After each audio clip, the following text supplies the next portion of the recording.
AI, modern work, security. We'll unravel it for you.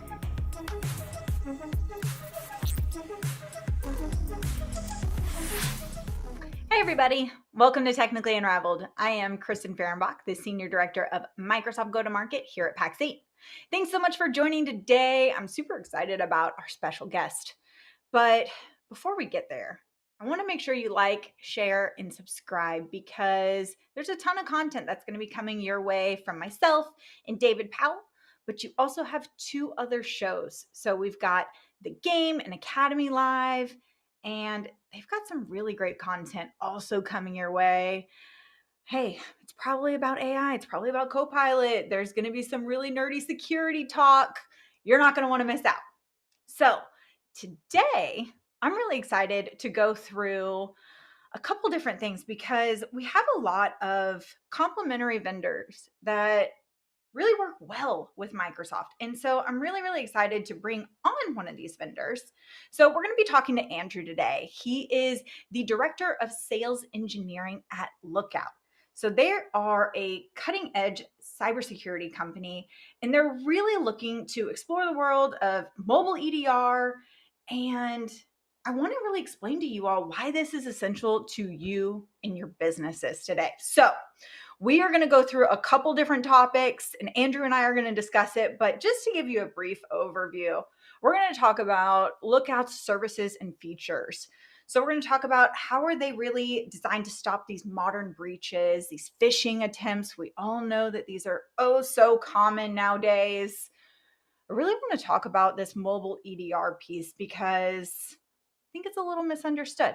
So I think mobile EDR is super, super important because it's really a critical role in today's world, especially modern cybersecurity, all of that risk. We want to make sure that is under control. Last but not least, I want to talk about Lookout and Microsoft and the synergy between these two, because there's a really nice better together story here and how these actually layer in with one another. And it's going to help provide just a seamless protection for you. So without further ado, I'm super excited to welcome Andrew. Thank you so much for taking time out of your day to join us today. Happy to join, Kristen. Awesome, awesome. So if you don't mind, just kind of tell us who you are, a little bit about, what do you do at Lookout? And I like everybody to get to know you a little. So maybe like a fun fact or something. Okay. So I've been at Lookout for about 6.5 years. Before I was with Lookout, I sold MDM with what is now Ivanti, but used to be Mobile Iron. And kind of a combination of my curriculum vitae as well as a little bit of a fun fact. Before that, I was with the Walt Disney Company. And as you can see behind me, I've got a picture on the wall of a train with Mickey Mouse on it. So when I left Disney, I went out and bought that picture kind of as, I'm moving on to different things. So I've got that behind me all the time. Oh my gosh, that is too cool. You know what's funny is we've got Matt Batterby, who comes on the show pretty regularly. He's on our PAX 8 team, but he's at Disney World right now. So I hope they're having a blast. But I think that's just a good way to loop around. So you got lots of cool stuff back there. I can't spend the whole show, but we're going to have to talk more. Okay. I like it. I like it. So let's just kind of start with a overview of your company Lookout and tell us just a little bit about what you guys cover. So Lookout's been around for a while. We started in 2007 and we were originally focused in the consumer space. One of our original founders got started by building what he called a Bluetooth sniper rifle, which allowed him to pull data off mobile devices from like 300 yards away, right? And it just started our company showing what a risk mobility can be, right? Back in the day, way before iPhones were really even a thing and before phones ruled your everyday life like they do today. So go ahead and go to the next one if you could. So the product has evolved since then, right? And now what we're focusing on is something that can protect that device in your pocket and the gateway it represents to all of your enterprise data, right?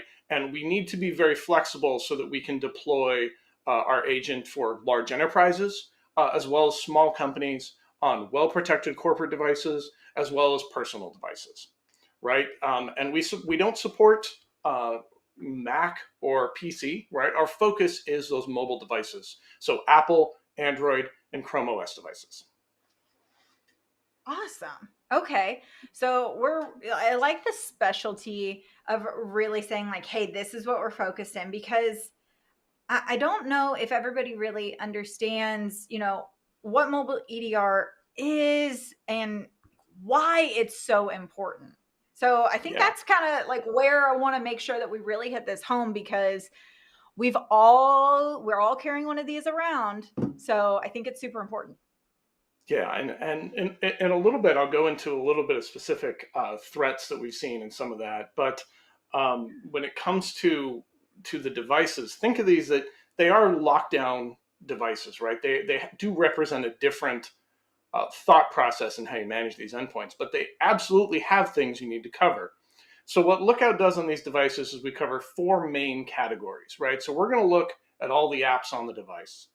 We want to look for malware, and yes, there is mobile malware.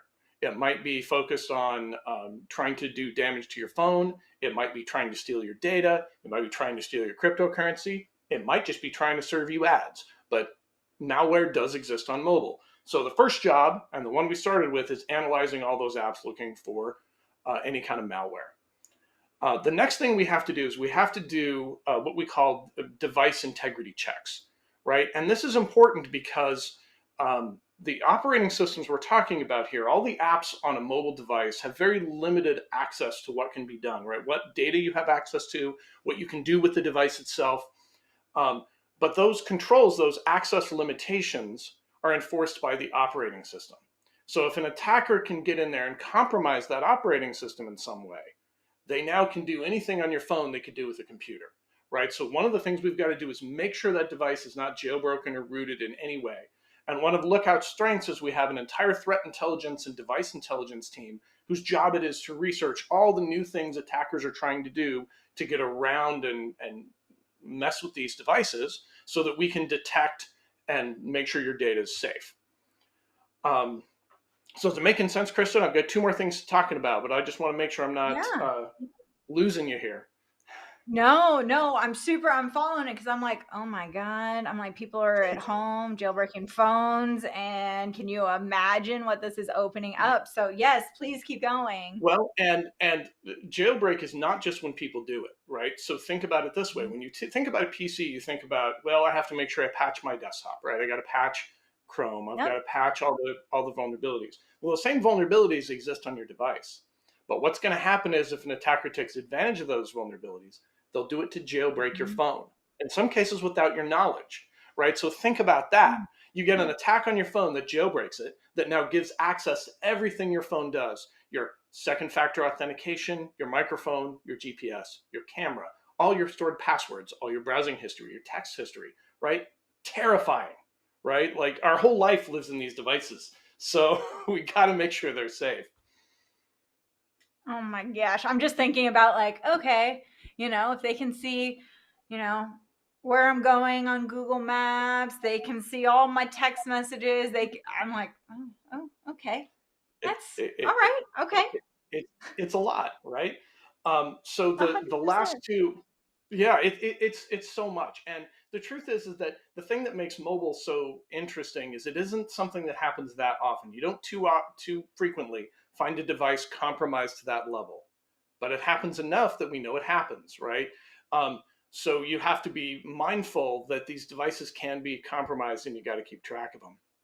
Now, let me finish up with the other two things that we're doing. So we look at all the networks the device connects to. So when the device connects to a VPN, it connects to a wireless network, when it connects to 5G, and we evaluate the security state of that network. So there's no risk of one of these devices connecting to a network that's trying to steal information, right? We vet all the security of that network. Now, the last thing I want to talk about is web and content threats. Now, this is the last one on here, not because it's the least important, but because it's the most common. So what we have to do is look at all the network traffic coming off this device, and we need to stop it from going any place bad. And the reason why this is so important, as I'll talk about here in a minute, is attackers have figured out if I can get you to click on a link in my email, there's 1,000 different protections in there when I'm doing it on my desktop. But if I get you to click on a link on your phone, not so much, right? The users are much more likely to click and it happens faster. So we need to make sure we can protect not just the corporate apps, but we need to protect every app on that device so that if the user clicks on a link or scans a QR code and it goes to someplace bad, we can stop that link from loading. Yep. And now I'm, really hearing Matt Lee in my ear when I tried to put a QR code in one of my presentations that I wanted everybody to scan to go to the form to give me feedback. And he was like, don't you dare. You don't do that. And I was like, what do you mean I don't do that? Okay. So, now we're really getting there. So, I mean, here's the thing is that people just assume that their cell phones don't have this exposure risk, but it's not sounding like it's very true. No, and the risks are different, right? And one of the things we've seen a lot is that attackers know I can get you to click a link on your phone, right? Because I sit there and I check my emails, you know what I mean? And correct. maybe if I'm not quite on my PC for the morning, I'm just scrolling through quickly so I can see how it could happen. Well, and there's a couple of other things that make mobile specifically nasty, right? So first of all, the link doesn't necessarily render the whole thing, right? So when you're on a computer, that you'll see in all the training, hey, hover over that link and it'll tell you where it's going and make sure it's somewhere good. How do you do that on a mobile phone? There is potentially a way, but what's that way? You tap and hold. Now you hold it too short, and what happens? You've clicked the link. It just clicks it. Yeah. So and nobody knows to do it, right? And not to mention the other thing that's tough about phishing is that if I send you an email, you're likely to respond in hour and a half. The average response time to a text message is 90 seconds, right? So if an attacker is sending you a bad link to your text message, you are probably going to click it and you're going to do it way faster than if I emailed it to you.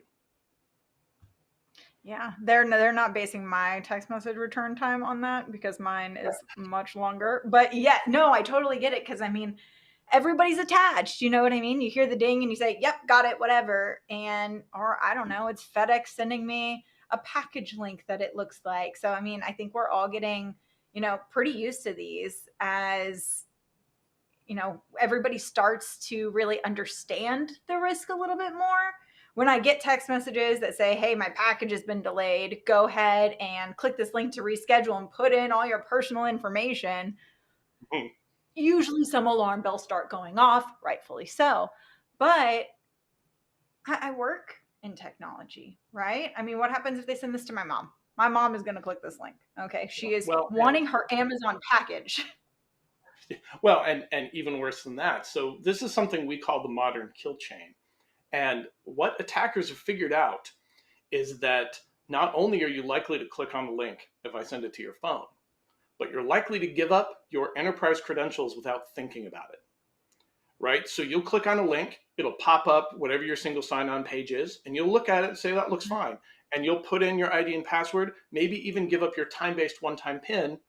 And if you get a blank page on your phone, you probably just shrug your shoulders and go on with your day.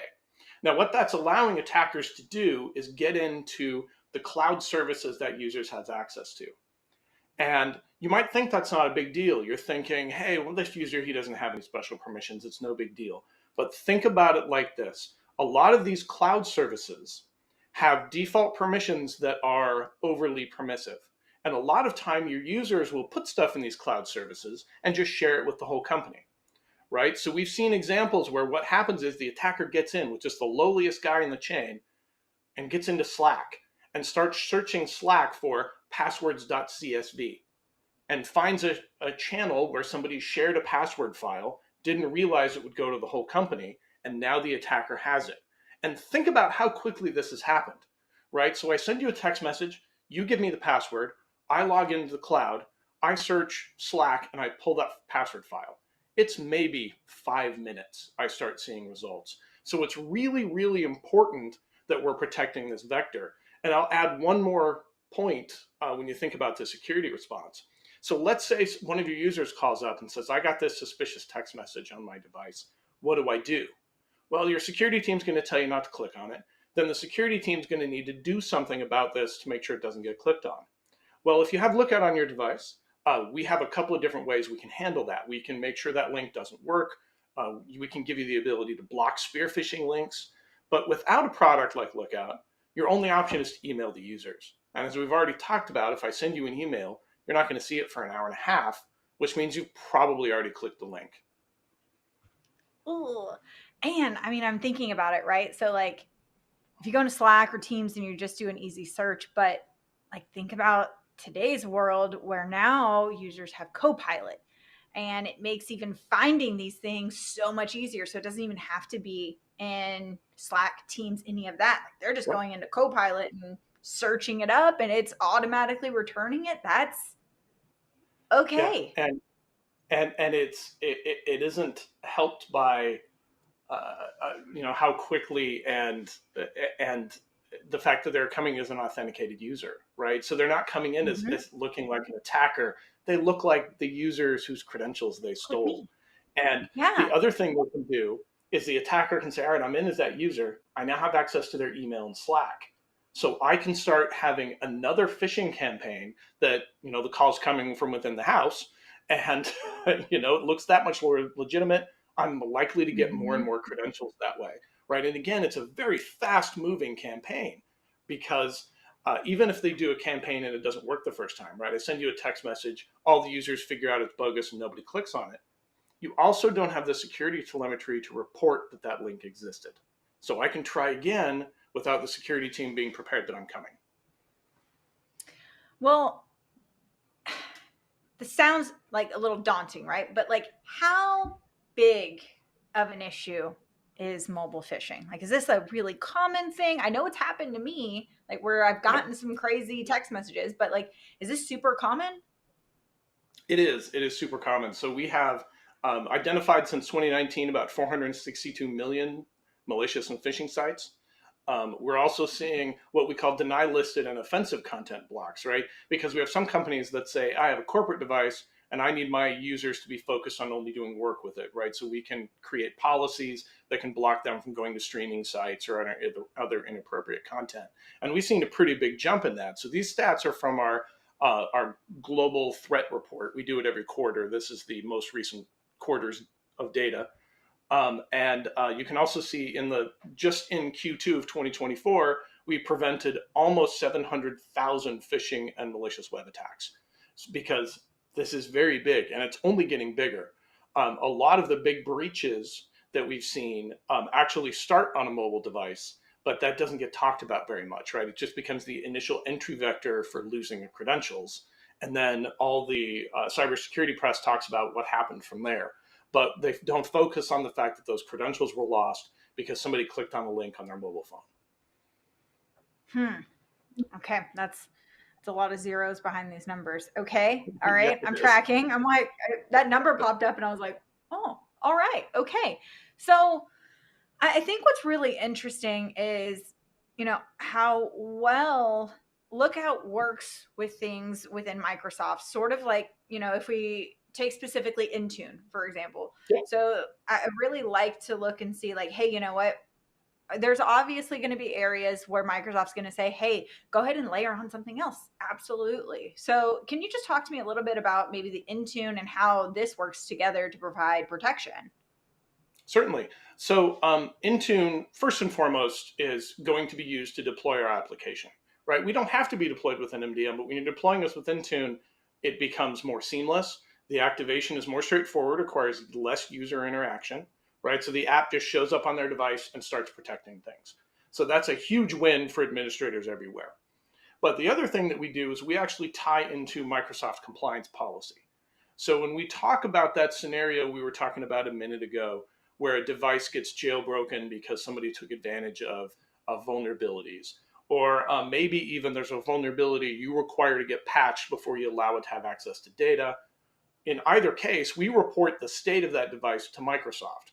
And you can define within Intune, you can define a compliance policy that will say what the risk level you're willing to accept is. And if the device gets too risky, we mark it out of compliance. And then Intune takes whatever actions is necessary. It might be removing all the data from the device, or locking it down in whatever way is appropriate for your implementation. But the point here is that with mobile, you have this special one-to-one MDM relationship, right? And instead of us trying to come in and say, we're going to replace Intune, we want to work with Intune. We want to take advantage of all the intelligence built into Intune and all the compliance actions and the compliance rules. And instead of us trying to build that ourselves, we will just go to Intune and say, hey, this device is out of compliance and you need to stop allowing it to have access to your systems until we get it back into a good state again. Got it. Okay. And I think that's the really cool part where we're saying like, hey, you know what? You're already spending money on your Microsoft licenses, right? Like, let's look at the full band of protection, because the world's changed drastically since COVID. I'm at home right now, right? And so whether I'm working from the laptop that Pax8 has assigned me, if I log into maybe my personal laptop and I check my email, or if I'm on this thing, BYOD it could be super scary for people in IT. So this is super high risk. What do we do? So I'll talk about a couple of things with BYOD. I'm going to start with one of our integrations with Microsoft is, yes, we integrate with Intune, but we also integrate with app protection policies. So in many cases, customers who are doing BYOD deployments, they want to say, I just want to deploy the Microsoft apps. I'm going to rely on the app protection policies to ensure that the device is in a good state, but I'm not actually going to put an MDM profile on the device. So we support that as well. And what that looks like is when the user goes to open their Microsoft apps and get access to all of their work data, it will tell them they need to install Lookout, and Lookout needs to vet that the device is in good shape from a security standpoint before they're allowed to open that Microsoft container that has all their work data in it. So this gives us that ability to really help with BYOD deployments outside of the traditional MDM scope. Okay. All right. I'm tracking. Yep. Okay. So like, that's the whole thing, is that, I think about it and I'm like, okay, so we don't even just have company computers anymore. You know what I mean? It's anything that, my multi-factor authentication, I'm logging in to whatever device. So, okay. So we're really tracking there. Now, how do I word this? Okay. So now I'm like giving you the keys to the kingdom, right? Like, now you're in my phone, you're in my computer, you're in my life, right? So is that not a little scary? It absolutely is. And the reality about mobile is, even when a company provides a phone, there's almost always an expectation that the user is going to use it for personal stuff. And that user doesn't want you to get into their personal stuff, whether it's pictures, whether it's personal email, whether it's text messages from your significant other, right? And one of the things that makes mobile so interesting is not only is the technology different, but anything I deploy with mobile has to have a certain amount of user buy-in, right? So what we do is we have a pretty strict rule about respecting user privacy. And there's a bunch of different things that we do. While we're able to block access to bad websites, we don't actually get the ability to read your text messages. We don't track your browser history. We don't look at your personal emails. And within our application that runs on your device, we actually spell all that out to the user. So it's very clear what we do and do not see on the device, so we can help make the users as comfortable as possible that we are there only to protect them and not to act like Big Brother and try to get them in trouble for every little thing that they might be using their phone for. Got it. Because I'm like, man, you're going to see a lot of pictures of Winston on my phone. You know what I mean? Like, if I've got a phone and you got a cute dog, like, you're going to take a photo. So no, I think that, kind of helps that personal anxiety of saying like, hey, you know what? They're going to read all of my text messages. They're going to know that I want to go have Mexican food tonight with my husband or whatever it is. So, okay, now I'm kind of tracking, but I think I just want to go through, can you give me a couple reasons why MSPs, partners, like, what is the main driving factor to push them to really want to use Lookout in unison with Intune? Okay, so first of all, we don't have any constraints on license markup. So making money with us is good for everybody. We make money, you make money. That's what we're all here for. The other thing is that we have that connection with Intune to add that security intelligence on top of the management platform Intune's already providing, right? So we can make sure that if a device falls out of compliance, we can turn around and pull all your data off there and make sure that device can't get access to any of your cloud resources. Finally, Lookout is easy to deploy, manage, and use. And that doesn't just mean for everybody. That also means MSPs, right? So we support what we call a multi-tenant model, where you can exist in our console on the top end and put each customer in their own individual tenant. Not only does that help keep your billing straight, so you know how many licenses each customer is using, you can have different policies for each customer.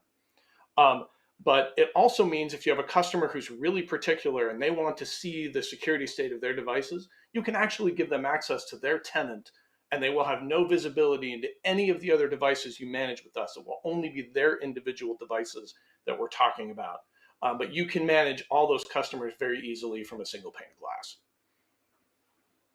So wait, let's just wait a second. You're telling me multi-tenancy. I'm a partner. I can log in. I can see customer A, B, C, and D. But if customer A wants to do a check-in, I can give them credentials. They can log in and only see their and nobody else's, but I can see everything. That's correct. You got it. No, you're not making it this easy. Are you sure? My goal is always to make this as easy as possible. Oh, okay. So, man, I feel like we've flown through a ton of content, Andrew, and I like this has been super enlightening. Just like looking at these giant numbers that are up on the screen about all these attacks, and I mean, we've just got to be so diligent nowadays. So, any final thoughts from your side, just over the content we've covered, things that partners should maybe keep in mind? Keep in mind that sometimes what you're going to find, especially as a partner, is that your customers may not want to protect their devices, right? They may not, especially MDMs, when we talk about the privacy and the users and their ability to accept that, there's a bunch of different ways we can handle that, right? So if the user doesn't want an MDM, we can go to app protection policies. If you don't even want to put app protection policies, we can actually deploy Lookout all on its own. So there's a lot of different ways we can get the security coverage we need on these devices, no matter how you're managing them. We have a solution for you. I love it. Andrew, I know you're busy. I just want to say thank you so much for taking the time, spending a quick half hour with us, going through this, and just thank you so much. This has been super, super enlightening on my side. Thank you, Kristen. I've had a good time. All righty. Well, that was awesome. I think at the end of the day, how do we continue to raise the tide in cybersecurity? But I want to make sure that you are productive with Copilot. Let's check out what Britton has to say.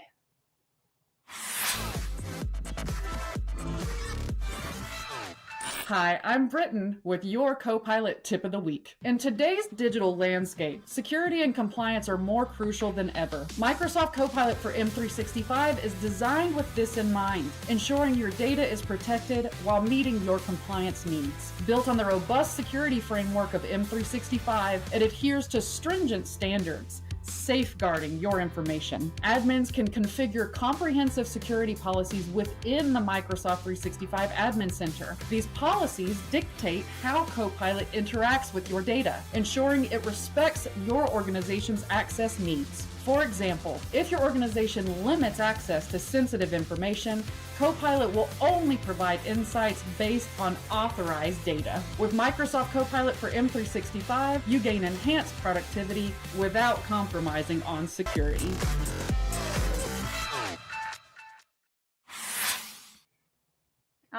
Big thank you, Britton, and another thank you to Andrew. Thank you so much to all of you for spending a little bit of time with us today to talk about Lookout. And as always, going through that Copilot tip of the week. Look, you got to like, share, and subscribe, because next week you've got David Powell. He's going to have Derek Meek on. They're going to talk about AI in the legal space. What does that mean for you? You're not going to want to miss out. We'll see you there.